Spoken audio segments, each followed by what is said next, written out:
Good afternoon, everyone. Before I start my speech, I would like you to close your eyes. Literally, close your eyes. And imagine a place where buildings touch the sky, police drive Ferraris, and the government actually gives you money instead of taxing you. Ladies and gentlemen, you can open your eyes now. For this is no dream. In the Gulf today, these and many other extravagances exist.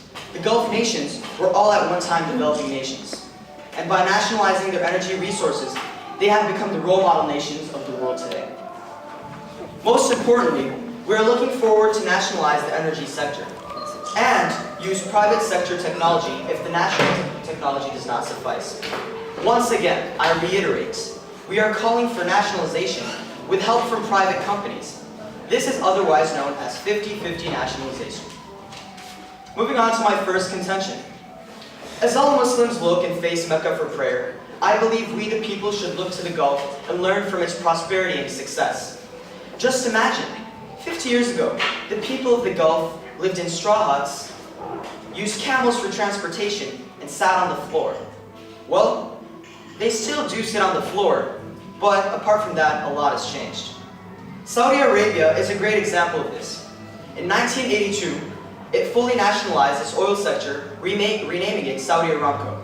Before the 1980s, oil fields were owned by American private companies. According to Reuters.com, Saudi Arabia was crumbling from the inside out due to exploitation, yes, exploitation of the American private companies. The world grew thirstier for Saudi oil in the 1970s. The US companies exploited the kingdom's reserves at ridiculously high rates, cutting corners and making a mess of the oil fields and reservoirs, said Saddam Hussein, Saudi Aramco's former senior official. The general culture was, discover the resource, squeeze it as cheaply as possible, and then move on. Fed up with big oil's mentality, a Saudi ruling class with a strong sense of ownership oversaw a nationalization of Aramco that was completed in 1982. And that is what happened. Now the key to the Gulf nation's success is nationalization, and that is what the House believes in today. Today, Saudi Aramco has been estimated at up to $10 trillion in the Financial Times. Yes, 10 trillion, not billion, not million, making it the world's most valuable company. Contention number 2. According to the countrystudies.eu, privatization of oil is very detrimental.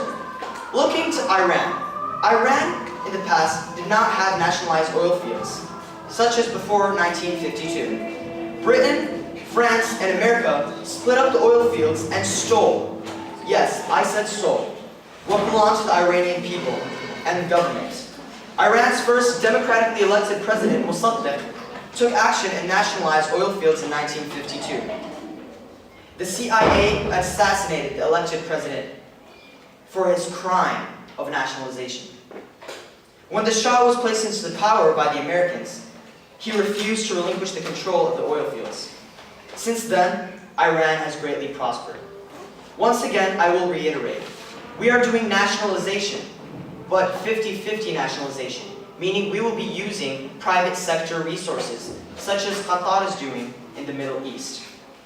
Nationalization is a very successful method, as we can see in the Gulf. And if you vote for the government, this could possibly happen right here in Morocco. Morocco is a very prosperous country today, and it could even become better. So thank you, vote for the government team, and thank you for listening to my speech.